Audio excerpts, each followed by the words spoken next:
Though our streets are not yet filled with roaming zombies or fungus-infected deformed bodies, some of our favourite games are worryingly too close to home. But can apocalyptic games resemble our pandemic in any way? Here is a list of 6 ways that games did just that. Number 1. Wilderness. One of the most heartwarming scenes in The Last of Us is when Ellie sees giraffes calmly walking through the city's ruins. Similar images of wild animals roaming the streets have flooded the internet during the first global lockdown, some searching for food, others making the most of their humanless freedom. Number 2. Fight for resources. Resources in the apocalyptic world are the biggest challenge, as global mass production is halted. Oh my god, thank you. We look for them in abandoned houses, collect items of corpses, and often fight others to survive.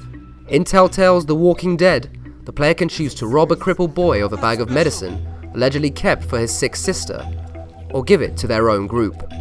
It's a typical gaming dilemma, a choice between the needs of your people versus the needs of a stranger. What if it is someone's? Even though 2020 still sees the global market fully working, with all the panic surrounding COVID-19, people have started to stock up on everything, hoarding toilet paper, diapers, rice, pasta, just to name a few. Essential workers forced to shop during late hours, or elderly people unable to shop at all, are left with empty shelves. Number 3. Distrust.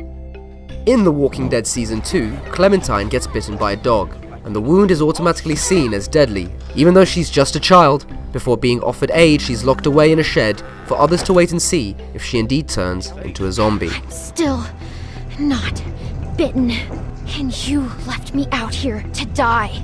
Likewise, in Until Dawn, one of the characters gets bitten by a Wendigo.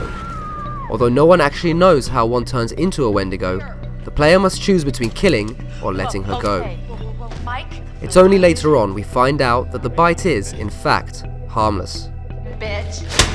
A similar level of distrust has been seen in the real world. Every cough or sneeze could potentially be met with outrage. News continuously reports insults in public spaces, taxi drivers rejecting customers that seem sick, and increased racism towards Asian communities. Number 4. Masks and quarantine. Some say that Marvel's Spider-Man and its toxic outbreak is almost identical to the COVID-19 pandemic.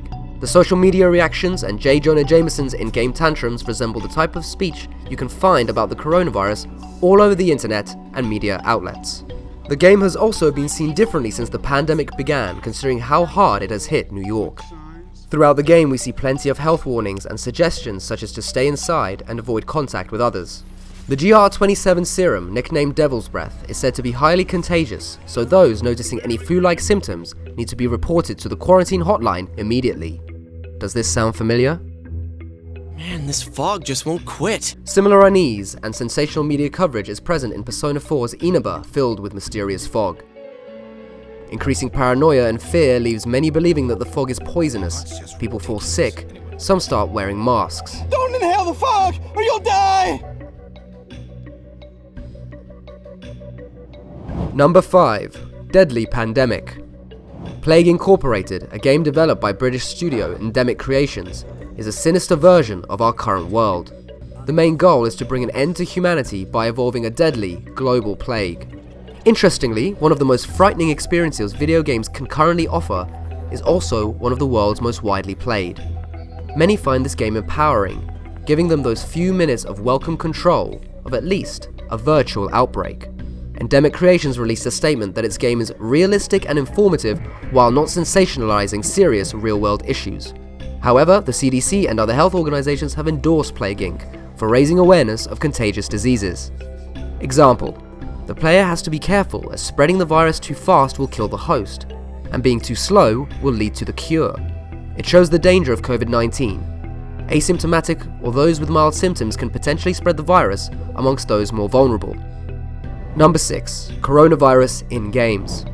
Since COVID-19 has been with us for a while, there are already some games that focus on that particular outbreak.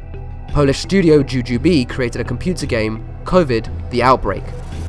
Just as in Corona Simulator by German Markus Fehler, the player must try to formulate the best crisis response to the pandemic.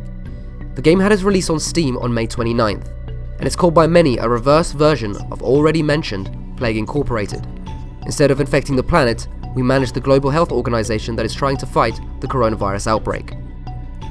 It is likely that in the next few months we will see more new games or new adaptations that deal directly with COVID-19. Let us know of any other games that deal with outbreaks which you feel resemble the current real world. We all at Noodleshot hope that you are able to stay safe, look after your families during these uncertain times, and that video games keep you entertained, informed, and sane. Treacherous, unhinged menace!